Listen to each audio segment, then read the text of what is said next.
Out of the final turn, 14 coming to the green flag to start a new tradition in Indianapolis.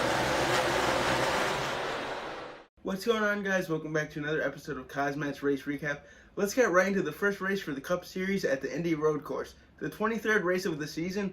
Today's race was certainly chaotic. The front row to start today's race was William Byron and hometown boy Chase Briscoe. William Byron getting a great jump on the start of the race, Chase Briscoe falling behind in second as they were going 3 and 4 wide behind them for valuable track position. Cars already bumping and banging onto each other, as that was a pattern throughout the day, as you will see as we get further into this recap. Chase Briscoe in the 14 car not wasting any time, taking the lead away from William Byron on lap 3. Trying to get his first NASCAR Cup Series win, which would definitely shake up the NASCAR playoffs with only a few races to go before the playoffs. With all the chaos, Martin Truex had to come down pit road after making contact with another car, creating a fender rub. It almost looked like they were playing bumper cars out there on the opening laps. With Chase Briscoe leading with 3 laps left to go on the stage, some cars coming down pit road to try and jump the leaders and gain some much valuable track position.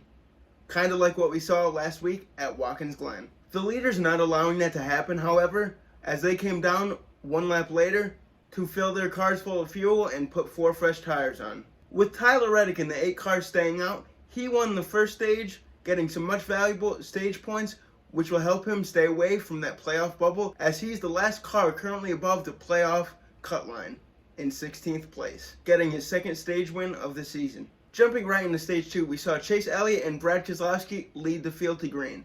Brad Keselowski not coming down the pit at all during the first stage, stacking up a bunch of cars behind him, creating chaos. Holding up everybody behind him, Chase Elliott was able to quickly make the pass for the lead, as Brad Keselowski continued to fall like a rock, eventually making contact with the outside wall, slamming the back of his race car, pretty much ending his race for the win. Turns out that staying out on old tires while everybody else's pit is not a good strategy.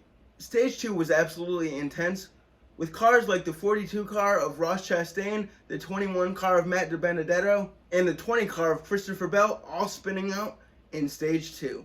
With 10 laps left to go in stage 2, we saw 2 teammates battling for the lead in Kyle Larson and Chase Elliott, with Kyle Busch charging through the field in third, making up 18 positions since the start of the race. With cars making the same strategy as they did in stage 1, coming down early to try and jump the leaders and gain that track position. Tyler Reddick stayed out once again, sweeping both stage 1 and stage 2. Now stage 1 and stage 2 were pretty mellow for the most part, but when it comes to stage 3, I don't even know what to say.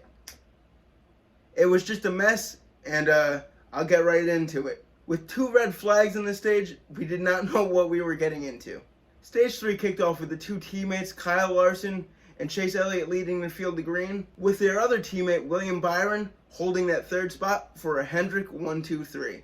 We jumped to what we thought were going to be final green flag pit stops. Starting with 31 laps left to go, Chase Briscoe, the first one down pit road. The rest of the top 10 coming a few laps later, with 28 laps left to go in the race. After green flag pit stops cycled through, we saw Kyle Larson leading his teammate Chase Elliott by about 5 seconds. With almost a repeat of last week at Watkins Glen, Chase Elliott trying to run down his very fast teammate in Kyle Larson. With 10 laps left to go in the race, it looked like Kyle Larson seemed to have this thing in the bag, leading his teammate by a sizable margin.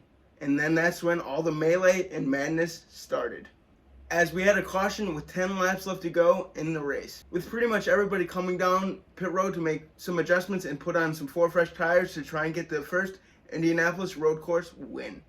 The restart with 8 laps to go was absolutely chaotic, cars going 3, 4, even 5 wide to try and take the lead. All of a sudden, in turn 6, one of the curb corners came up, as you will see in this replay, creating chaos throughout the field. At Indianapolis Motor Speedway, trying to take the lead away from the 11. And a playoff berth hangs in the balance for Chase Briscoe. If he wins, he's in. He'll lock up the right front. Hamlin goes wide. Briscoe with the advantage, but Hamlin powers back to the inside. Hamlin goes back to the lead in turn 3. Here's Briscoe right behind him, and Kyle Larson begins to loom large in these rear view mirrors for the 2 that lead the way through 4, now into 5 and turn 6. All of that contact between the 2 leaders is allowed. Oh, the 24 is spinning. The 24's, oh, there's a multiple cars into the wall here.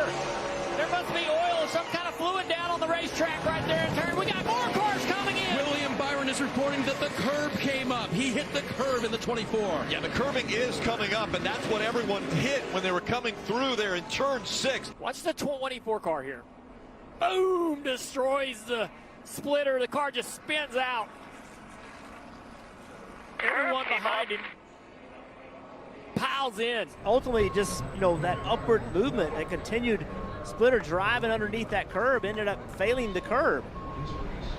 What a disaster. I mean, That's a metal curbing, and look how it's peeled back. These cars, these 3,400-pound cars, just tore that metal curbing and peeled it completely back.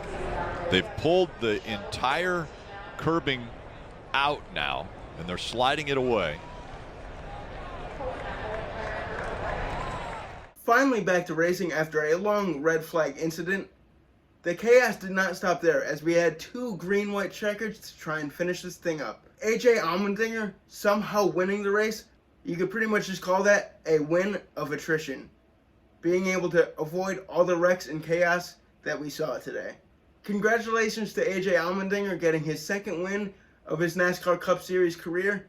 I don't know what to say about this race. I like seeing chaos as much as the next guy, but this was a little bit too much for me. Let me know what you thought about the race. Always like, comment, and subscribe. And we will see you Tuesday for a Monday Night Raw recap. Peace out.